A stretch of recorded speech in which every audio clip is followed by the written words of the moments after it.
ইলিশের বাজার সবসময় চড়া। তা আজকে গিয়েছিলাম ইলিশ কিনতে। বাজারে বড় বড় ইলিশ 2000 1500 টাকা কেজি। তাই বড় ইলিশ ধরতে পারলাম না, ছোট ইলিশই নিয়ে আসলাম, যেগুলো 700 টাকা কেজি। 2 কেজি নিলাম।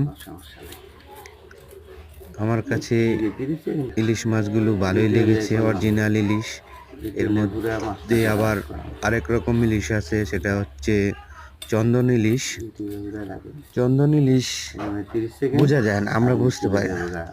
তারপর বললাম যে ভাই মাছ বিক্রি করো ভাইকে, ভাই আমাকে ওই যেটা ভালো নিজস্ব মানুষ ছিল লোকটা, ওই ইলিশটা দেন, যে অরিজিনাল ইলিশ।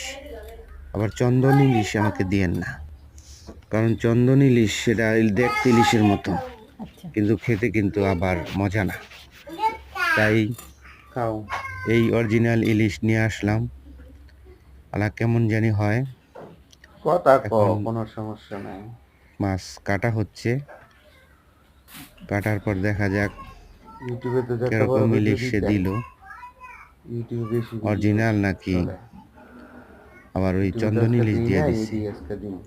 যাই হোক, মাছ কাটা হচ্ছে, বসে বসে মাছ কাটা দেখলাম, দেখতে অনেক সুন্দর লাগলো, কিন্তু মাছের কাটার সময় একটা স্মেল বের হচ্ছিল, সেটা অরিজিনালের মতো মনে হচ্ছে, যে আসলে এটা অরিজিনাল ইলিশ মাছের মতো মনে হচ্ছে। মনে হয় সঠিক মাছটাই কিনেছি।